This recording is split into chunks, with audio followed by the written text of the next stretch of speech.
There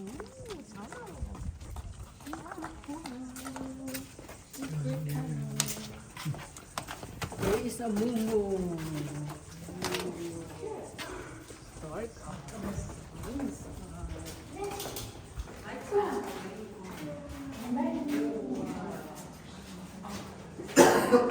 It's nice and cool in here. It is. And it gets cooler as we go in. The temperature in here doesn't vary more than about 2 degrees some of the winter.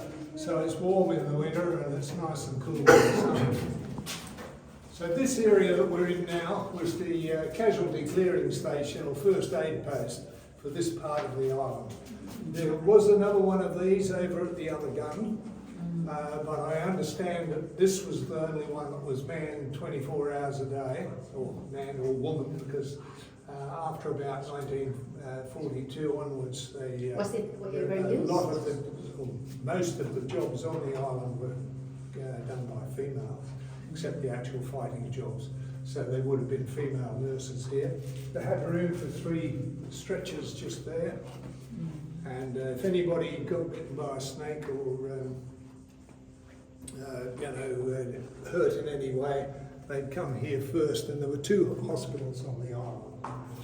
They're down in the main cell. And while I'm talking about snake bites and that, there are a lot of snakes around on the island.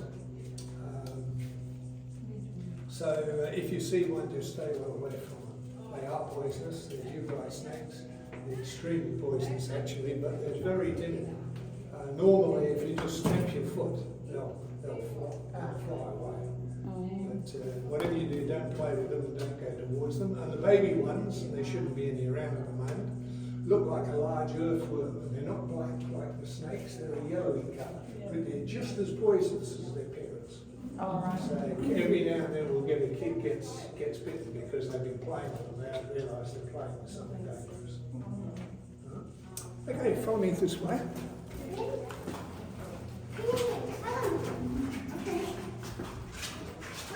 Stretcher.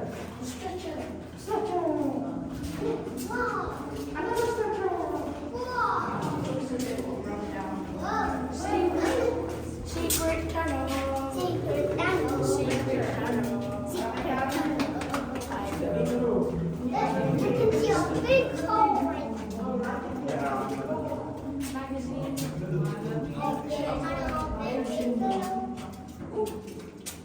Pump chamber. We're going to pump chamber. Bullets. Oh, look at that.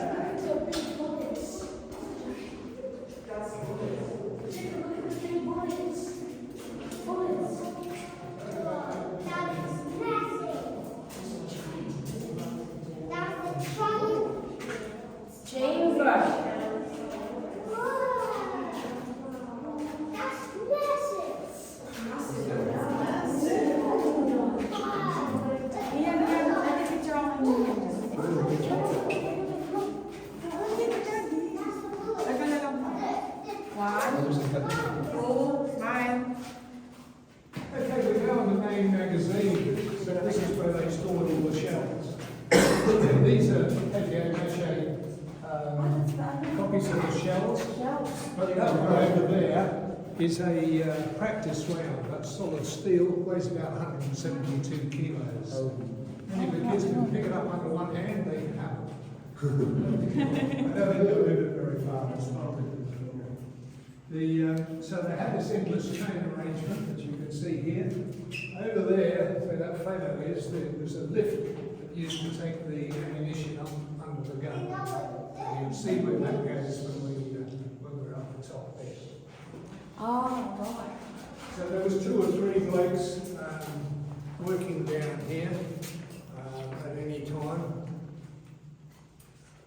And the other side of that wall, our corridor, I'm not going to bother going in here, there's a little room, it's about a quarter of the size of this room, and in there they had an air compressor and an oil pump.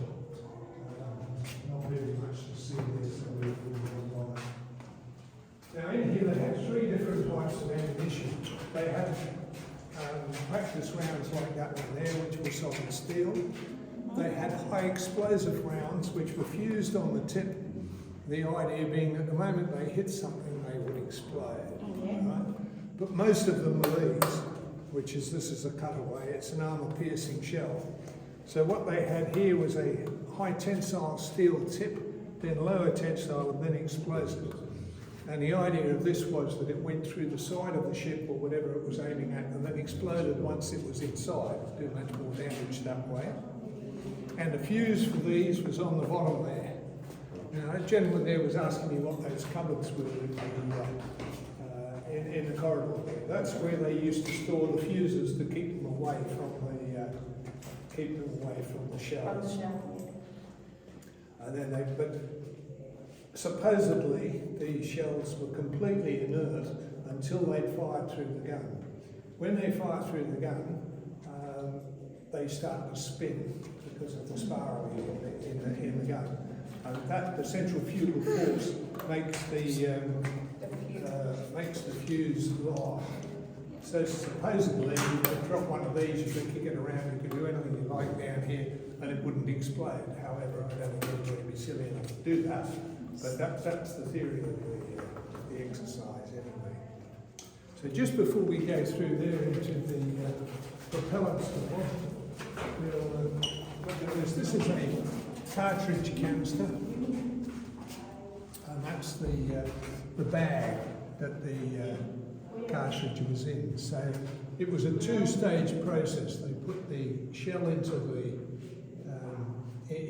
the barrel of the gun, and then they put one or two lots of propellant in behind it. They're 25 kilos each. Right? The propellant was stored in these metal tubes, and they were steel tubes, but they were covered in zinc. The reason for that was you can't get an explosion of, can't get a spark from zinc. They're always very worried about an explosion down here for obvious reasons. So that's basically what that is. We'll talk a little bit more about that when we get through here. Now this floor is the original floor. It's a rubber compound. It's now been down here since the late 1930s. And the idea being that on this floor, even with hobnail boots on, you can't get a spark unless if it's kept clean. And of course, if you've got sand and stuff on it and it's not kept clean, you can't get a spark. But that's what the floor is for. Any questions there? No? All right, come this way.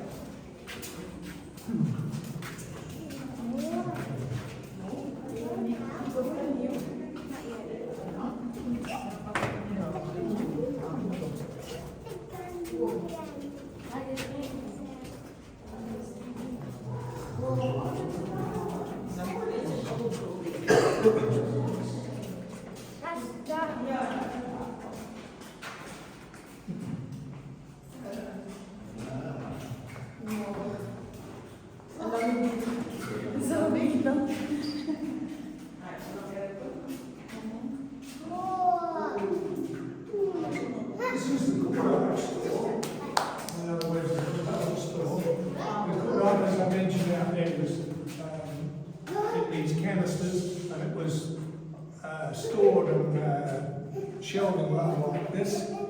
These, of course, the wood, the originals were steel. Again, they were even more concerned about an explosion here than they were out there. So you'll notice the lights were all behind glass, so that to change the globes, you change them from the outside. This wall here, unlike all the other walls and ceilings are all reinforced concrete, but this wall here is brickwork. The idea being that if there was an explosion in here, it would hopefully blow out this wall without damaging the rest of the building. Well, that was the theory. It would have killed anybody down here.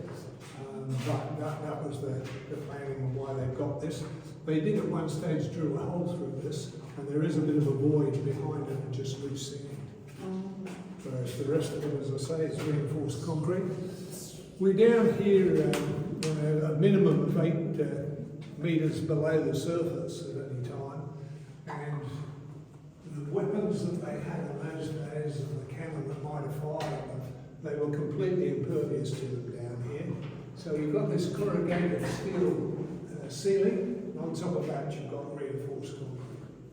So they were very safe down here. The cordite is about 50% gum cotton and about 50% nitroglycerin. Nitroglycerin is very volatile stuff. So they used to have to check all this stuff on a regular basis, at least once a month. If there was any sign of the cordite deteriorating, they just dump it out to sea and replace it. Anything was better than having an explosion down here. And the other thing being, you probably noticed that wooden shelving and that out there in the corridor. Before they came in here, they had to change their clothing. They weren't allowed to wear anything metal in here. They either wore carpet type slippers, felt slippers, or they wore felt over boots over their boots. So again, there's no chance of any explosion. Any questions? All right, follow me and we'll go downstairs.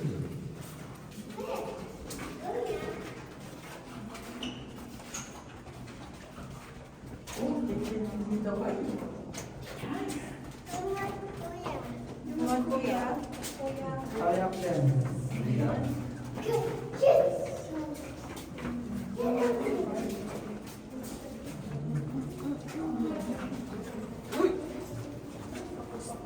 Talagang kasamaan ng bata.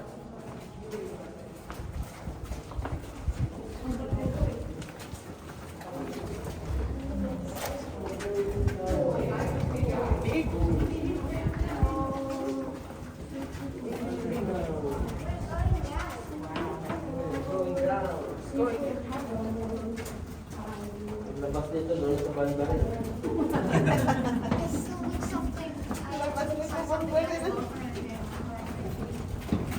Just be careful, Jacob. Hindi nyo mati pababasit eh. Bebe. Jacob is behind you when you go. Want to ride in my back, Jacob? Go first, Leon.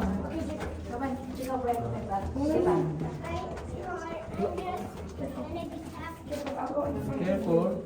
Okay, go. Pipikapin ka lang sa buhok mo. Yes. They're just holding the rail. Hold the rail. Kala ko kasi tayo dalawa. Hindi na pala tayo sexy. I was wrong. Grabe.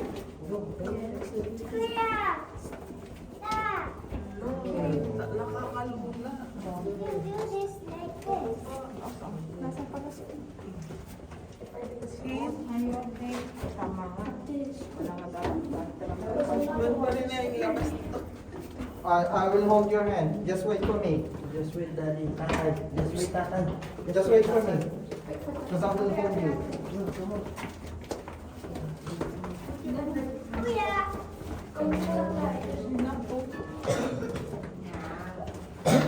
Sakit din. Sakit ang tuhod. First exercise to ah. Ayos lang ang pababa. Ang pataas ang... Akin pa ba tayo lang dito? Pataas daw may elevator. Go down. Oh, go with Kuya na. Just be careful with the metal spikes.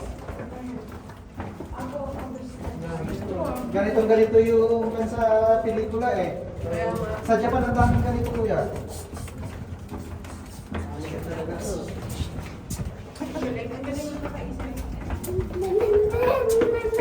Ito bricks kaya ito.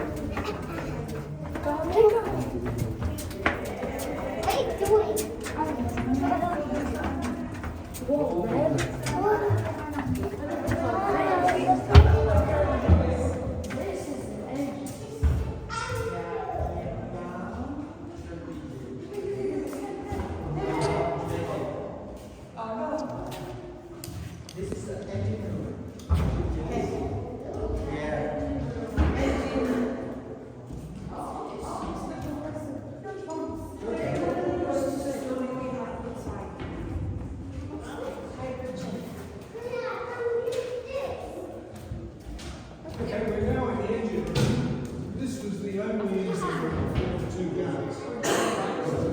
But the power is supplied from this room over to the other gun over in the next region as well. You may have noticed as we came down through the corridor, there was some big cables this is that the guns and the hydraulic motors and stuff ran on direct current, not alternating current. Alternating current, the 240, 250 volt is what we use in our homes here in Australia. Other places only use 100 volt. But here, these big diesel generators produce 440 volts DC direct current. So the further away any machinery is from the things, the voltage drops over distance. So that's why they have those very big cables. There's a photograph there and there's a photograph here which gives you an idea of what this would have looked like. Both these generators were removed after the Second World War and taken to two towns down the southwest of Western Australia where they actually ran the town. They supplied electricity to the town. So they took the generators away and then they put alternators on them instead of the dynamos or direct current, and they used them for many, many years down there. What town is that? Unfortunately, they both disappeared. Oh. If we could find one, then we'd bring it back here. We haven't been able to find them. And although we did have plans to bring one in here, it was not an original, and the Island Authority would not let us bring one in here unless it was one of the originals.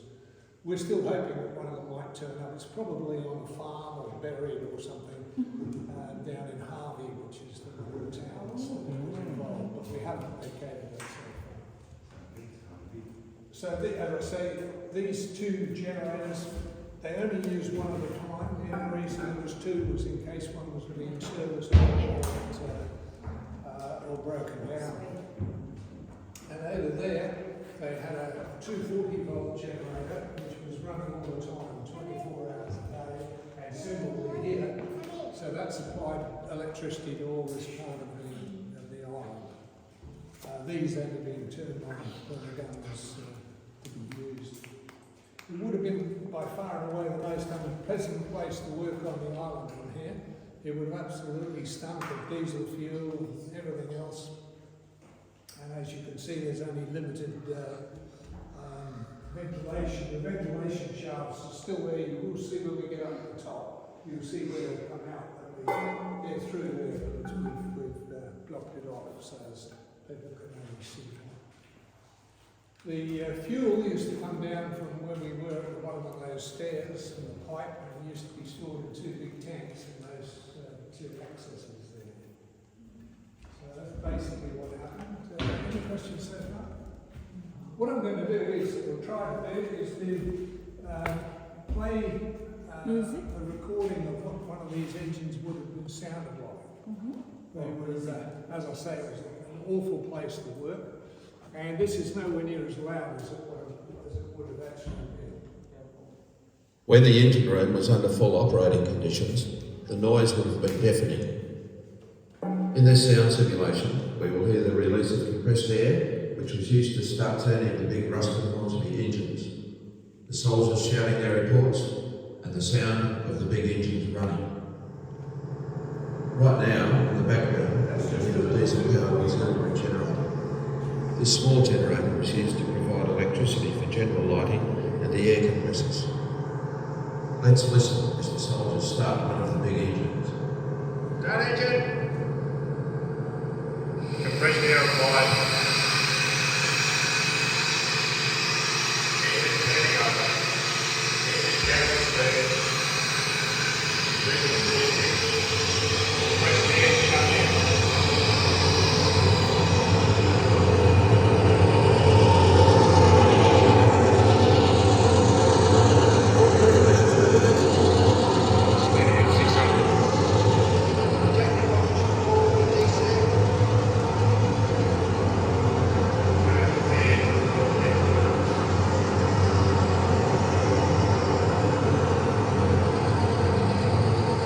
That concludes our sound simulation. As I said, it would have been a lot louder than that, so it was a horrible place to work. There were two blokes working down here. One was a mechanic who looked after all the engines and stuff, and there was an electrician who looked after a switchboard. Looked something like that. If they were required for any reason, or someone needed to talk to them, we had a phone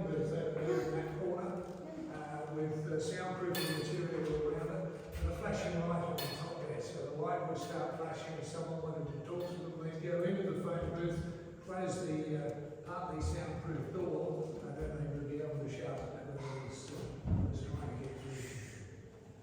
So it's very nice place to work. There we go, something good on here. What we're going to do now is we're going to go outside, and that's where we'll probably see snakes if we see snakes. And there was some seen yesterday, so just watch where you're putting your feet. I'll go first. We'll go out there, and then we'll go up on the outside. Okay. This corridor here was made just big enough to bring the machinery through. That's why it's bigger than that one there.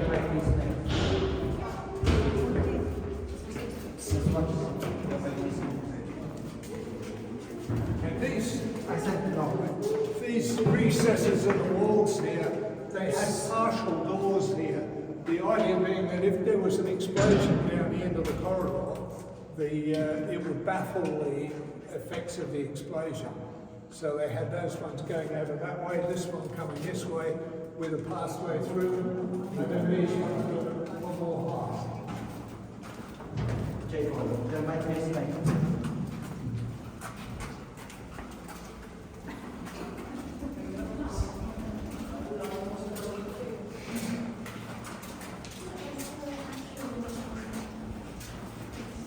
Jacob. Whoa! It's in! Yeah. That's his name. They're very there he is. You want to see a snake? Let the cameraman first. Don't go too close to him.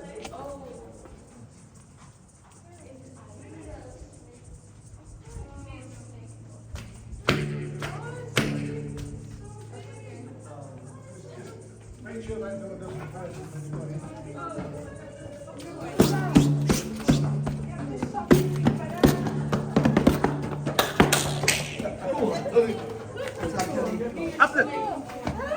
Very small one. Yeah, but that's But it's just as dangerous as... yeah, more dangerous than the bigger one. No, just as dangerous as... They can't control their Oh. venom.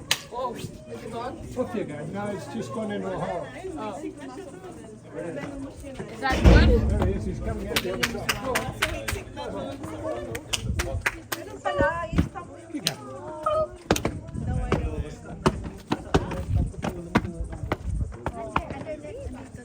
Okay, he's gone slithering up the slope now. Bear in mind, there may be more. So as we walk up the path, just watch where you put your feet, okay?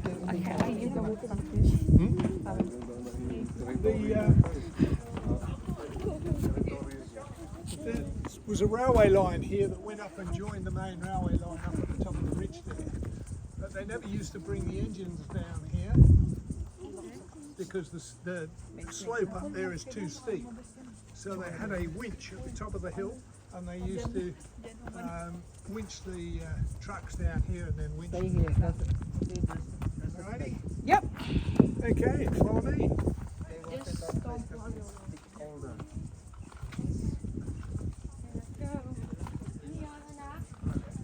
Come here, babe.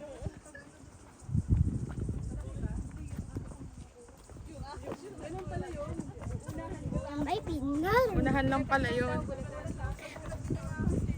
Where's Kuya Neil? Miriam, Kuya Rio's coming.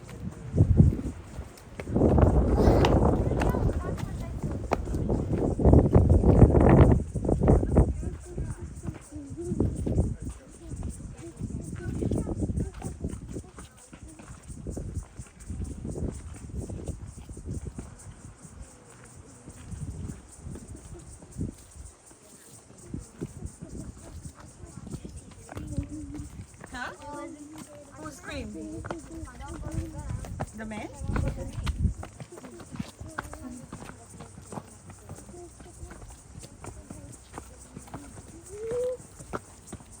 Now it's starting to get warm again. Mali ah.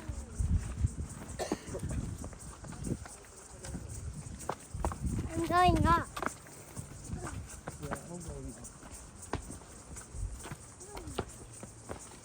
Look at this place.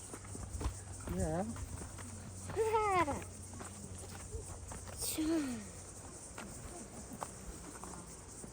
Look, there's some We're now above the engine room, where we were inside there. And these two concrete things here, one's the exhaust for the from the engines, and the other one's fresh air to go in back in down there. That one over there is another fresh air thing, yes, over there, which you may or may not have noticed there was a hole in the wall as we came down the stairs, and that goes to there too. So that's what this was. You probably thought when we went down there that it was very deep, but as you can see, the stairs follow the side of the hill down. So we were between 8 and 10 metres below ground level at the time we were down there. Just up here there's another path that goes off to the left. That goes over to the other gun. We're not going to go over there. There is another railway line that goes up that bridge there and joins the one that you came up on. But it's no longer serviceable.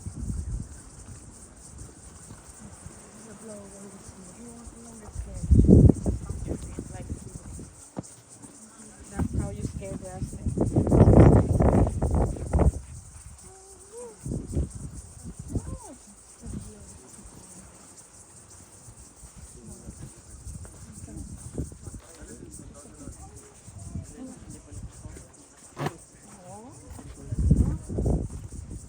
I haven't done it in a long time. Okay. That's from me to others. We had that one as well, but you lost it here. On Georgie Bay.